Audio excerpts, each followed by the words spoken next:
John. Hey, it's Paul. Start over. My recording hadn't started yet. Sorry. It's good now. It's good now.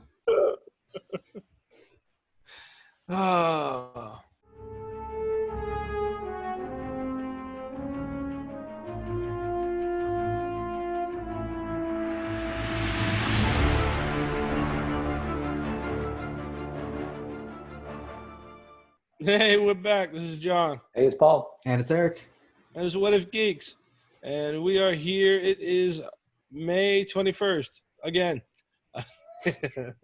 All day long.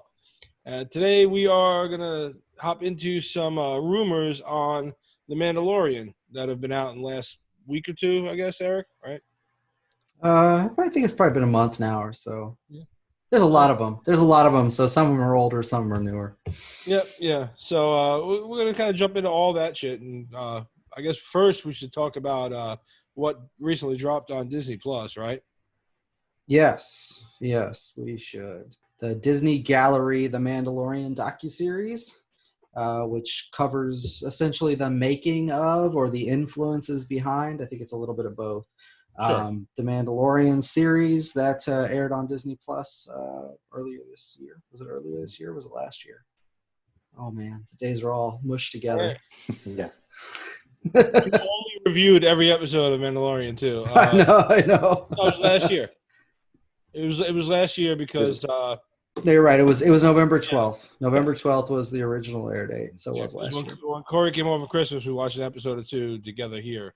Yeah. So, yeah. All right. So we got this Disney Gallery, which that in and of itself, I know we briefly spoke about a couple of times when they announced it, and I had said that I would love to see them take that and do that, the Disney Gallery, on a bunch of different things. Mm-hmm. And I'm thinking that's the idea, which is why they named it Disney Gallery. So I guess we'll find out hopefully soon. But on to this specific one. You guys have actually seen more than I have. I've watched an episode and a half. Yeah. So there have been 3 episodes at this point. So the first one came out on May the 4th, which we talked about on that May the 4th episode we did. And then they've done 1 new episode every week since. So there's been 3 at this point.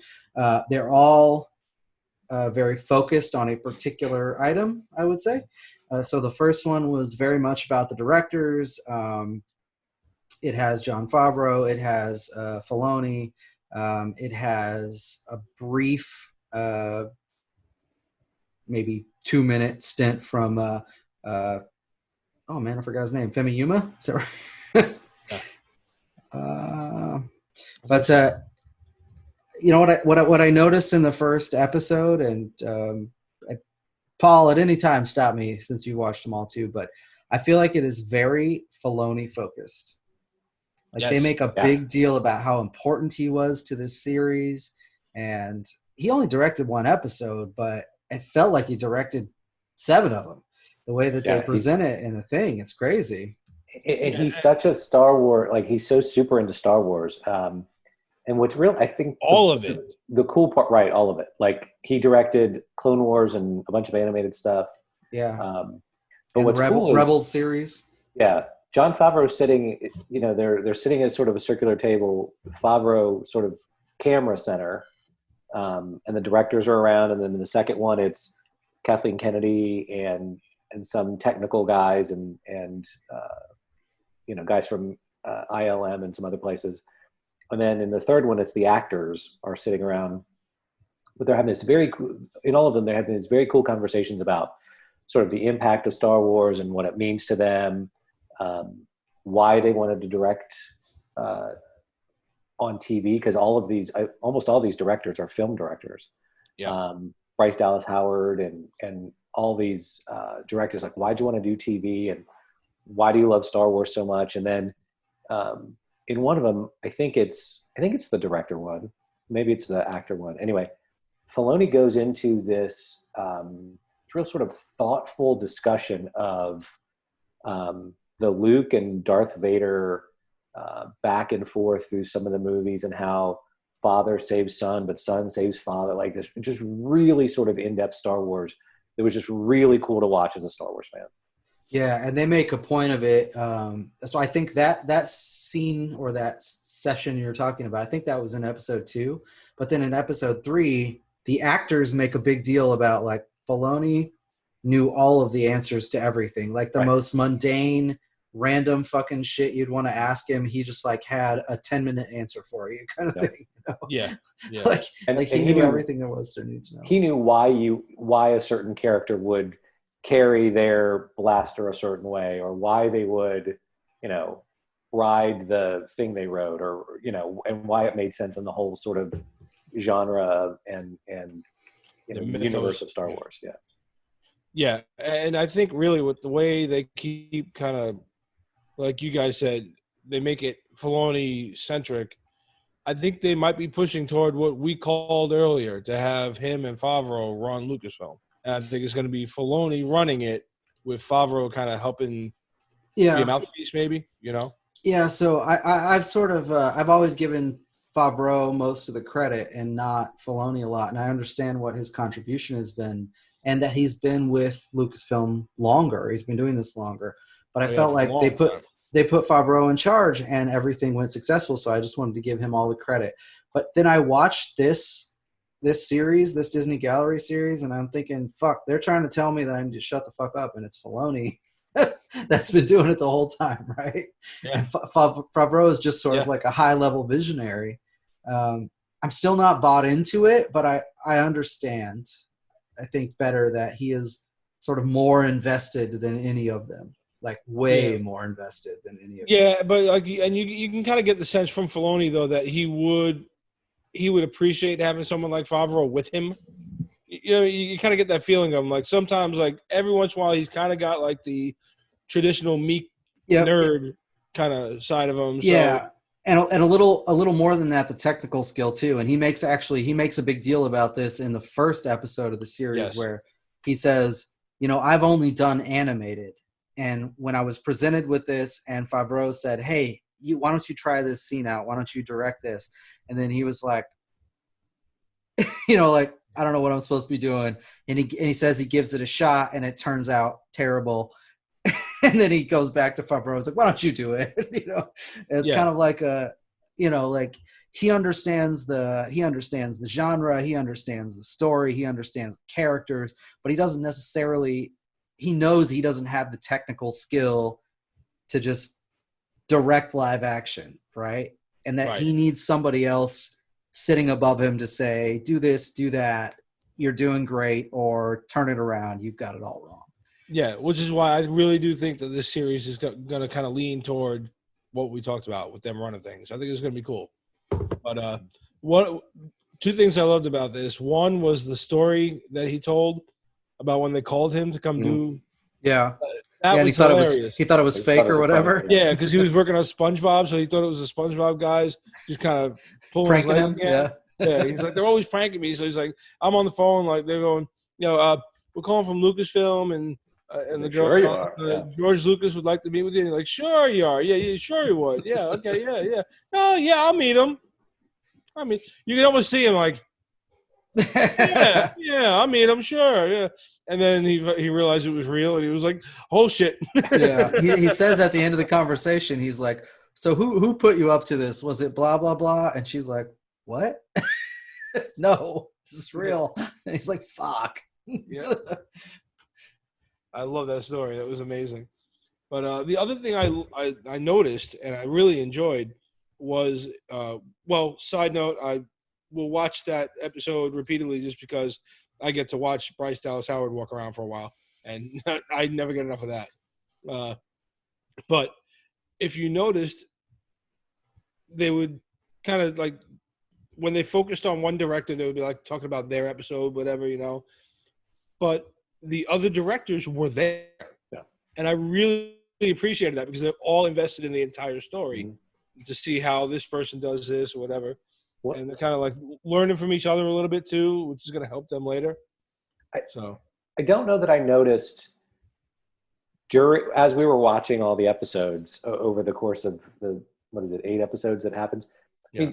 It all feels like one show. It doesn't feel like, okay, this one was directed by this person and this, like, so they don't have wildly different tones. They're not that, it's not like a series of uninvolved sort of stories. Like it's one seamless story. even though it's told by different directors, which is Right. so it's cool that they were all there. And I think that's why it seems like that. Yeah. Because they were there to watch Yeah. the previous part of the story being built. which I get the sense doesn't happen a lot in, sort of episodic television, right? Like you don't have all the directors present when you're directing yours, like all the other directors wouldn't be there. Yeah, and it Yeah, definitely makes for a really good show. It definitely was a hodgepodge too. Like Filoni did the first one, and then he didn't come back to direct again until the 5th episode. And then Rick, God damn it, why can't I remember that guy's name? Famuyiwa, is that right? Sure. Rick Famuyiwa did the 2nd, and then I think he did the 6th or 7th. And then you had Deborah Chow did the 3rd, and then she came back and did the 7th one, The Reckoning. It was a big mix-up. They were all over the place. Taika Waititi did the last one. Of course, he voice acted in the first one, and it was just like all over the place. But I guess he was funny in that first episode of the docuseries too. Yeah. But I would say like to Paul's point of how with them all being there, it kind of seemed to flow. There's not a really big break in narrative, but it also kind of speaks to the point that they made early on that when Favreau and Filoni went looking for people, their first main priority was you have to be a major Star Wars fan, and they grilled them on it to make sure that they were true fans. And that's the only way you were going to get a job there. So, of course, all these people were going to jump at the chance to be there for every episode because they want to see it. They're fans. So that was cool. It just kind of showed the dedication, Yeah, agreed. Yeah, but I did notice a slight maybe this is just me paying too much attention to something, doesn't matter. But I felt like they focused on the women quite a bit in this.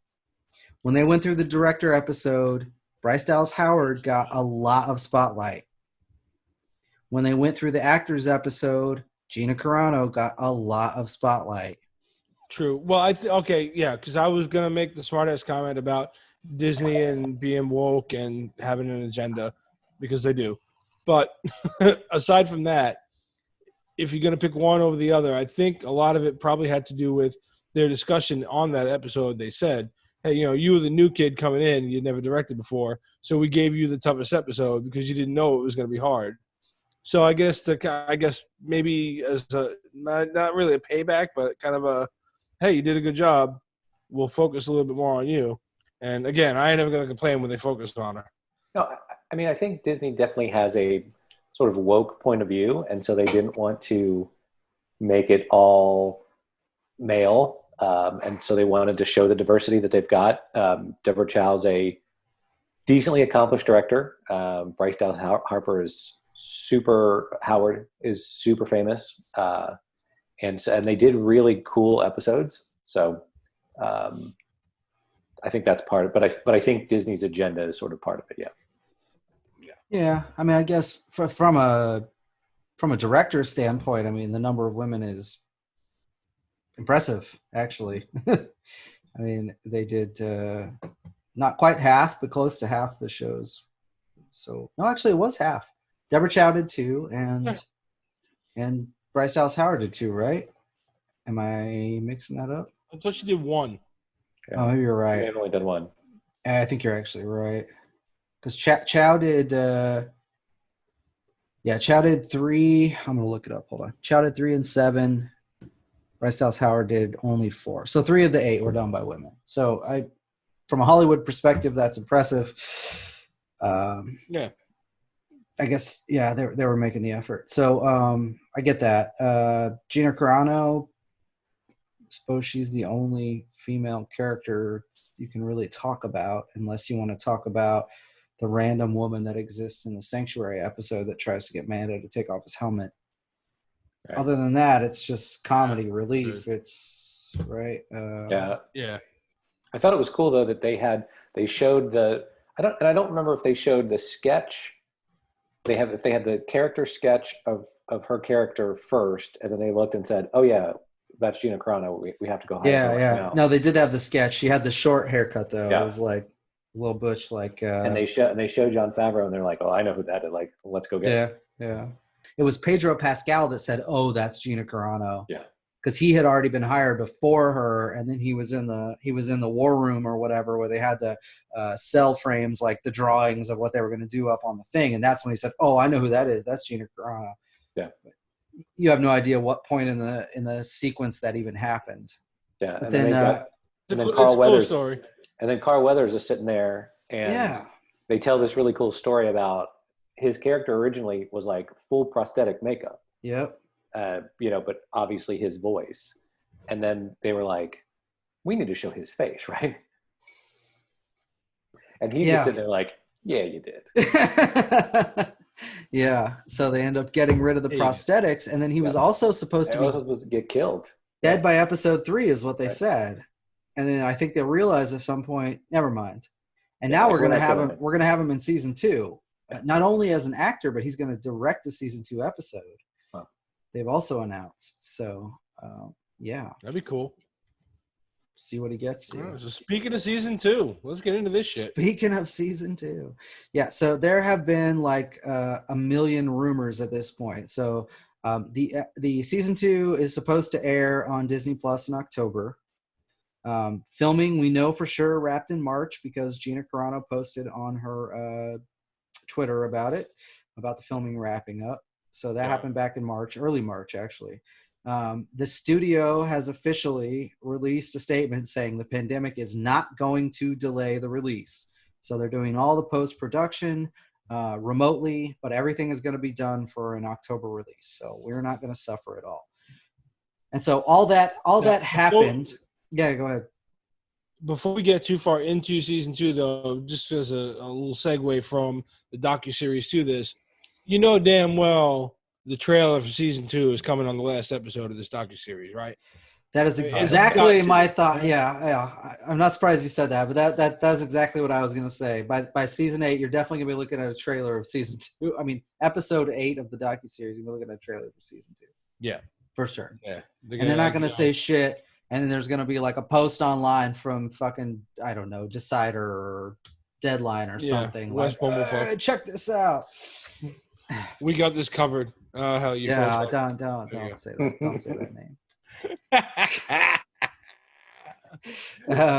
So anyway, so there's been Lex Luthor to Eric Superman. There's been a treasure trove of leaks that have come out since the filming wrapped, but obviously before release. And I think we should preface this by saying we have no idea which of these are true. None of them have been confirmed by the studio. But we will take them in roughly the order they came out, or maybe this is more order of importance. I'm not really sure how I listed them, but I think I listed Eric them. Might have been drinking, Paul. Yeah, I think so. I think I listed them in order of believability. I think that's what I decided to do in the end. I'm not really sure. All right, so first one up is Rosario Dawson, which we've talked about once before, but Rosario Dawson will play Ahsoka Tano from the Clone Wars. Slash Film was the original source for this, but it has been confirmed by multiple other outlets, and in this case, including Variety, which is why I say, okay, it's probably going to happen. So if you don't know who Rosario Dawson is, she was in Men in Black 2. She's in Sin City. She was in Clerk sequel. She has also voiced Wonder Woman in all of the DC animated movies for about the last 5 years, which a lot of people probably don't know. She was also in Daredevil? She was in Daredevil, yes. Yeah, Night Nurse. But yes, absolutely. I'm all for it. I mean, she's a great actress. Mm-hmm. I know I haven't seen it, but I heard someone on another show say that they saw like a fan-made artwork of her as I've seen some of that. I'll try to find one of the pictures. I'll post it up while we're talking. Yeah, and from what I've heard, it looks believable. But I mean, again, good makeup, whatever. You know, Ahsoka Tano was a cartoon, so I mean, take that as you will. I like it. I'm good with it. Yeah, and she's also not human, which is probably important to mention here because when you're trying to make a character fit a role, it's a lot easier for an alien, I feel like, to make a person fit the character, than it is maybe in another circumstance where they have to play a human. I mean, she does look very humanoid, so yeah, she does. No. I mean, other than the hair, obviously, she has that Tortuga, whatever the hell that thing is. I don't even know. No, Togruta, not Tortuga. I'm confusing turtles with aliens, but got a goddamn Ninja Turtle on our head. yeah. Which one is it, Leonardo? But yeah, so a lot of people had hoped that Ashley Eckstein would do this, who voiced Ahsoka in the animated series. Not sure it would have worked that well. What do I know, though? I mean, the voice obviously would go. I guess that would be fine. But right. So the other thing that was rolling around, and this comes from Fandom Wire, so don't take it as any kind of truth. Just take it with a grain of salt, I guess. But that this might actually be a setup for an upcoming live action series that will focus on Ahsoka. Okay. Like that's something Filoni wants to do, and I would believe it's something he wants to do. I'm just not so sure that Disney is going to do it. I guess we'll see. Yeah. So next one is Katee Sackhoff is going to play Bo-Katan in season 2 of The Mandalorian, and this came from Slash Film, which I think I just said a second ago. They sometimes get it right, they sometimes don't. We'll just leave it at that. Of course, Katee has voiced Bo-Katan in the animated series in the Clone Wars and in Rebels, so that fits perfectly. But she also has sort of a sci-fi history. She's done Battlestar Galactica. She's been in Riddick, the Flash series, the Another Life series that came out on Amazon, 2036 Origin Unknown, which is a 2018 movie. So she knows how to do sci-fi. She's definitely got sort of creds in this genre, so I had no issues there at all. And she knows Star Wars, so for me it works fine. And she doesn't. Bo-Katan looks like it was kind of drawn around her, if we're being real honest. I know it doesn't have the same hair color, but I feel like it could be her pretty easy. Well, and if you think about one again, Katee Sackhoff, bring her in. I mean, she's a great actress, and like you said, she voiced the character already. I love her. I think she's great. But spoiler alert for Mandalorian, if you think of the very last scene of The Mandalorian, this makes probably the most sense out of a lot of these. You're going to see that because there's the thing where Moff Gideon. Yep, has the Darksaber, right? Got the Darksaber in his hand. The last person you knew to have that before this was Bo-Katan. Yep. I know we talked about that before. Yeah. In fact, we even said, I wonder if they would go back to the Fall of Mandalore and everything and show why he has it. So I would like to see her as not just a quick cameo, but I think him holding the Darksaber at the end of that episode shows that it's probably going to be like a one episode cameo. So here's the question though. So Filoni knows how to make a story out of something small. We've seen that in the animated series. He knows how to draw something out, right? So could Bo-Katan still be alive? And could this be the intro to her coming back in a live action series? And maybe Moff Gideon is the one that dies. Maybe that happens in season 2 and there's something else and Mando sort of restores the Darksaber to a Mandalorian, and who knows? Or is this going to be a flashback where she's only in there for an episode or 2? Right. Well, that was my first thought. Then to your point, I mean, I agree. It could be that. It could be something as simple as, because it doesn't seem like if he's taking a trophy, just from what we've seen of this guy in this show so far, if he's taking a trophy like the Darksaber, he's not leaving anybody alive. So maybe he died, she fell off a cliff or something, and he picks up the Darksaber because he thinks he's killed her and goes on, and she actually lives and goes looking for the Darksaber, looking for Mando. Also, though, between all of this stuff with Clone Wars and everything, just that combined with Mandalorian having the child with him, looks like they're really leaning toward going back over some of the history they've briefly talked about between the wars between the Mandalorians and the Jedi, and probably making peace at some point. Yeah, we'll see. We'll see what they do. I don't know. Yeah. There's definitely a lot of ways they could take the story in this, especially if they're truly going to introduce particularly like 3 or 4 of the characters that are on this list. I mean, you could do a lot with it. Yeah. Yeah. It was announced that Timothy Olyphant was going to do some undisclosed role in this. If you're not familiar with him, I think the important thing to remember about him, as far as I'm concerned, is that he plays like hard-ass lawman, sheriff type, Wild West guys in Justified and Deadwood, right? And he said, why would I mention that? Why give that fucking description? Because I remember a little something, which is Cobb Vanth, which was he was a sheriff on Tatooine in the Aftermath novels, who acquired Boba Fett's armor from some Jawa traders. Somehow Jawa traders got hold of Boba Fett's armor, and there's a big question about whether is Boba Fett alive, maybe, who knows. But important part is Cobb Vanth acquires this, and he wears it, and he is essentially the sheriff of a Tatooinean town.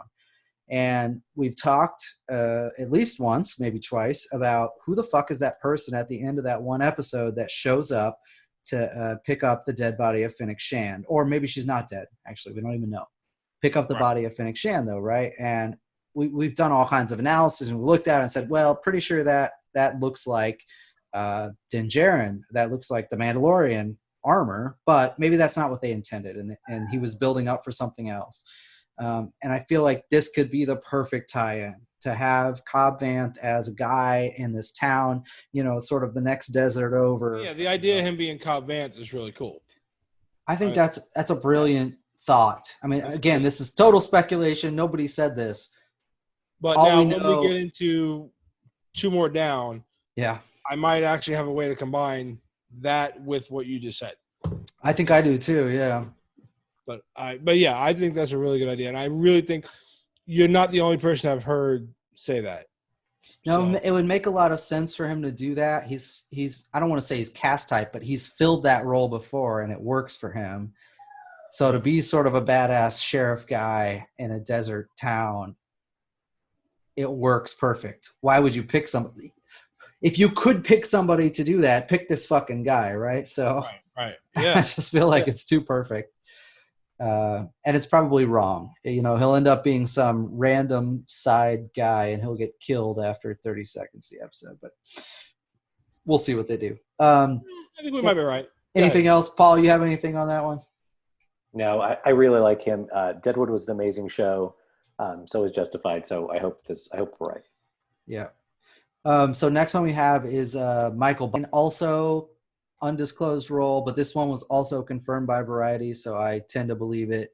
There has been no speculation as to what he's doing, but this guy is pseudo-famous if you've got any sort of love for nostalgic 80s movies, because he's been in a bunch of James Cameron film, and he always plays a military role, which makes me wonder what they're going to do with him. But in Terminator, he was Sergeant Reese. In Aliens, he was Corporal Hicks. And then in The Abyss, he was Lieutenant Coffey. So knowing that this guy always plays sort of enlisted or officer types in the military, what would he do in The Mandalorian? I mean, if they were picking a guy based on the roles he did in the past, what would he do here? And you got 2 choices, right? He's an Imperial officer of some sort. I don't know what the fuck he's doing, but he's an Imperial officer of some sort, right? Gina Carano's old boss.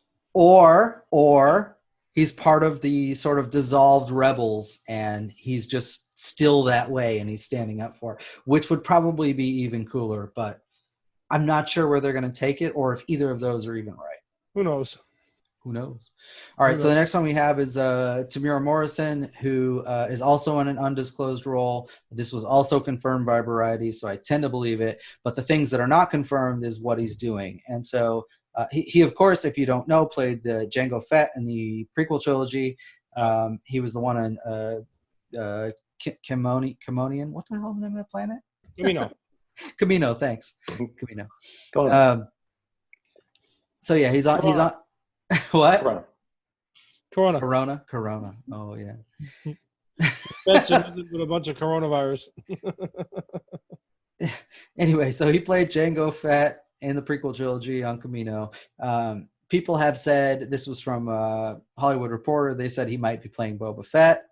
Okay. I almost hope they don't introduce Boba Fett into the show. At least not in any permanent fashion. I don't think he's going to be permanent, but everybody wants him. And I don't actually want him. Like, I feel like you made a good character here based on the concept of Boba Fett and just let sleeping dogs lie. I don't know. I want to see it. All right, so I want to see some vindication for the damn character of Boba Fett. I know, because he got basically he did nothing and he got fucking jetpacked into the Sarlacc pit on accident. Everybody loved his bumped character, and he's nothing, and they've dropped too many hints in the show. And they wrote was the gunslinger.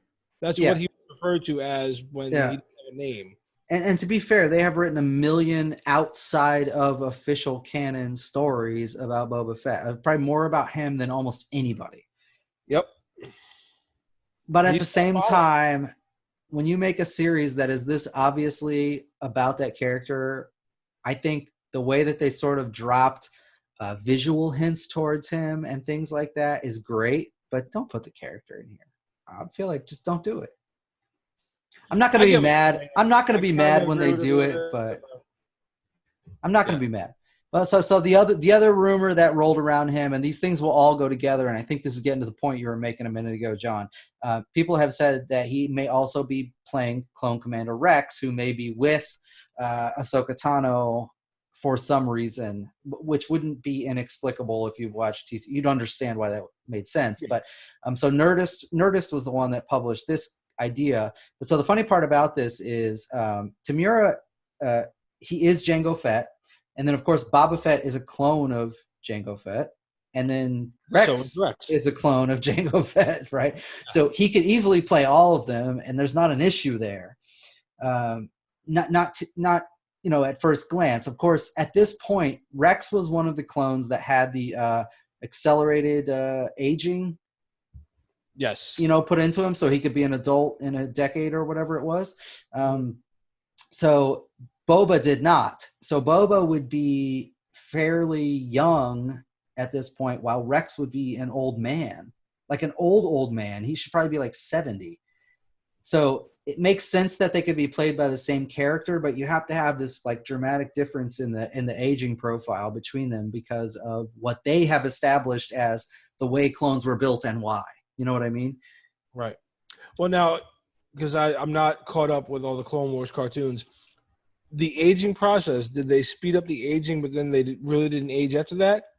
Because I know in the cartoon, some of them look older. Yeah, I guess truth is we don't see him with like a beard and everything, right? Like, truth is we don't really know how the aging process works, but the Kaminoans, whatever the fuck it is, said big long neck. We do this to make them adults faster, basically, so that they can be deployed. But then you don't know if they continue to age at a high speed after that. But when you look at the case of Rex, you see him as in the Clone Wars series as an old man with a white beard and shit. Right.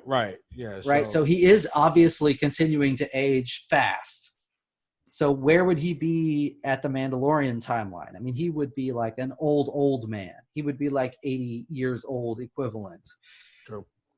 So then you say, well, does it make sense to have the same guy play him? I guess they could age him. They could put prosthetics. They could put, dye his hair white, whatever. It could still look work. At the Irishman. It could still work. If you can de-age Pesci and those guys, you can accelerate the age of this guy. So here's my last thought on this, because I'm sure we're spending too much time on it. But I would be okay with them showing sort of a scene where Temuera is playing Boba Fett. He somehow gets out of the Sarlacc pit. We find out how his armor ended up on a Jawa sandcrawler, and then Cobb Vanth picked it up. But we don't know what happens to him, and we leave it a fucking mystery. Like, Filoni never says, where is Boba Fett? What happened to him after this? Where did he go? What is he doing? You just never fucking know. No. I would be happy with that. And that's the one time I'm going to say I want to be happy with a hole not being closed in something, but I almost wish they'd leave it alone. Yeah, but you know what? A lot of these fans would lose their shit. I'm sure I wouldn't mind it because I can see because they've already established in and out of canon with the aftermath thing where Cobb gets the suit. It's because the Sarlacc can't digest the Mandalorian armor, so it spits it out. So when it spits Fett out, either maybe he's unconscious, the Jawas strip it off of him, something like that, Then he wanders off into the desert. I don't know. Who knows? Something. I'd love for them to leave it open-ended because then they could leave the different stories that have been written about him in EU and whatever. They can stay like they are. Maybe they happened. Maybe they didn't. We don't fucking know. Well, the same thing happens if Cobb just shows up in Boba's armor and they That's never true. address That's it. true. Yeah. That's true. That's very true. He just shows up like what? Yeah. What? What exactly? But I have a feeling if it's him in the armor, Cobb, they're going to address it. And I bet you'll have that flashback that I described. Sarlacc pit spits him out. They strip the armor off of him, and then Cobb Vann gets it. Well, certainly they don't have any issues with doing flashbacks, right? Every Mandalorian episode up to 6 had fucking flashbacks. And we don't know what they were about, but they were done in a way that sort of gives you ideas with the battle droids and the Death Watch. And there's tie-ins. You just don't get a complete picture of what happened and why. And I'm okay with that. Again, this leaves a lot of room open to say, oh, well, maybe that was true. Maybe that EO story was true. It's fine. Let it go. Yeah, because really all they did was with the flashbacks there, they just they're used to tell you Mando's backstory. How he became a Mandalorian. That's it. So, yeah, I don't know. I would look forward to it. I would like to see him do a little bit more, but I'd be okay with that too. And a large part of me is hoping that a couple of these are wrong because I feel like it's too much for 8 episodes to try to throw all this shit in there. At some point, it feels like fanfare for the sake of fanfare, and you forgot about writing a story. You mean like the next couple? Yeah, exactly. So I hope all these aren't true, but let's get through them anyway. So next one is Sasha Banks will be playing Sabine Wren. Now, this was first published on comicbook.com, which I really trust. But they do cite a couple pro wrestling podcasts as their source. Pro Wrestling Sheet and Pro Wrestling Podcast specifically. Yeah. So Sasha Banks being of WWE. Yeah, which one of them interviewed her, and that's where this came up as a not that she said this is what's happening. It was just a speculation, but so she's been a pro wrestler for a decade. She's been in several different things. She's used different stage names. But most recently, and it's not even recently, it's probably the last 7 years or something. She's been in WWE as Sasha Banks. I'm not sure why they would cast her for Sabine though. I don't understand why pick her, because she has bright hair colors a lot of the time. Is that the reason? Right. Because Sabine has blonde and purple in some episodes. She's got green and purple. I mean, is that it? It's just a hair color thing. I feel like that's just random wishful thinking from people. Sounds like a fan. Yeah, exactly. Help me out. What do you guys know? What do you think? I mean, look, I've never seen her. Well, I mean, I've seen her act in wrestling, but as far as someone who can do the physicality of a role like that, sure, she can move. She's one of the better female wrestlers I've seen. I don't know. I mean, yeah, good-looking woman. She can get out there and And it sounds like a bunch of fans said, "Well, wait a minute. You've got a good-looking fighter. You already hired one of those, right? You already have Gina Carano." So that's what I was wondering too. Do you think there's a connection between Gina and Sasha Banks that we've not heard about? Wishful thinking, maybe she might have pulled her in and said, "Hey, give her a chance. She's good." And then Favreau was like, "Fuck, we gave you a chance. It worked out perfect. Come on." Yeah, it could be, but the tie that you mentioned in just hair color, that makes it feel seems like it's more accurate. Yeah. Why it's a fan fiction thing, otherwise it's not real. But I don't know. I mean, again, I'm always one where anyone says, well, can you picture X actor in X role? And maybe, sure, but I don't know. I'll give you this one thing, and once again, I didn't see this. It was just in doing research for this podcast episode that I came across this. On International Women's Day, Gina Carano posted a picture of Sasha Banks, sort of giving her some props for being an inspirational woman. So there is at least a tangential tie between the two. Maybe something happened. I don't know. Sure. All right. And then the last one, this is not for season 2, but more than anything, I just want to put this picture up that you all are going to see right now because I'm going to cut it into this episode.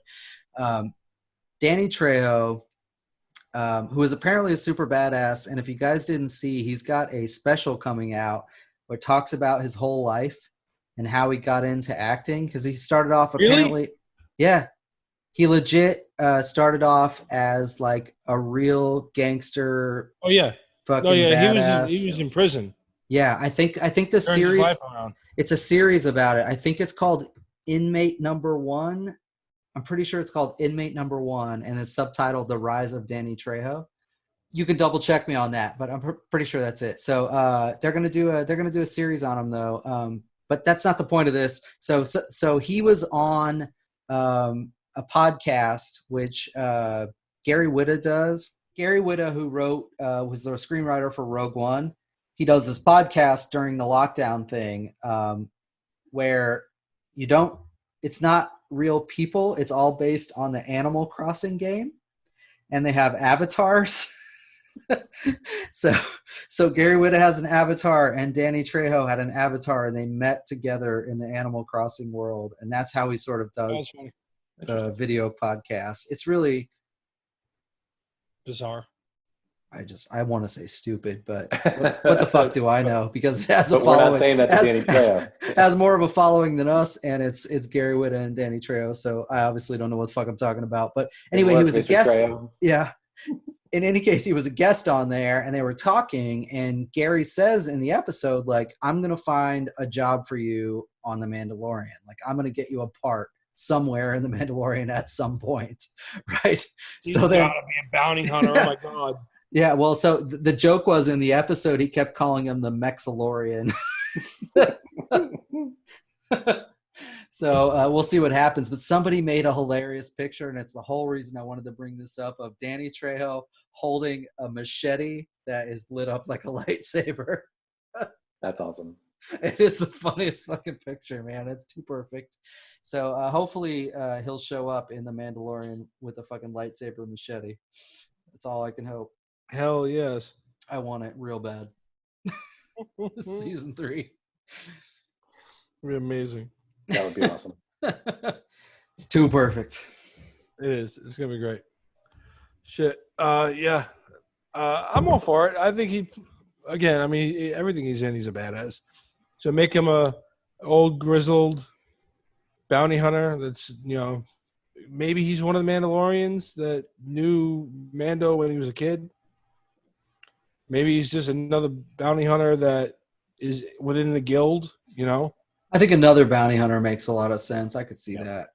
I still want him to have, even if he doesn't have a lightsaber, it has to be like a vibro blade that looks like a fucking machete. It's just got to be. It's got to be. Yeah. But I see that happening. Maybe he knows Carl Weathers' character. Like he's like, they came up together and Carl Weathers took over the guild and he's out there somewhere, kind of, who knows, something. But he'll be a badass scaring people. It'll be great. He'll make little baby Yoda be like, yeah. Or they'll have that dumb, the silly moment where he scares the baby, but then like picks him up and holds him, is all cutesy with him. Yep. So, all right, yeah, that's cool. All right, well, in that case, ready for season 2. Hell yeah, bring it out early, please. Can I get here quicker? Yeah. Yeah. Disney Plus needs some more shit. Let's go, chop chop. All right, well, everyone, let us know. Like and subscribe down below, hit a bell, and all that other happy shit. Let us know what you guys think of these Mando rumors. Which ones you think are true, false, you don't give a shit, whatever. Just comment. tell us what you think and what else you want to talk about at whatifgeeks.com, whatifgeeks@gmail.com, Facebook, Instagram, Twitter, and everywhere else. All right, that's it. Good night, Tony. Good night, Rosario Dawson. Good night, Danny Trejo. Sir. Right. Sir. Sir. We love you, sir. And your adorable Animal Crossing avatar.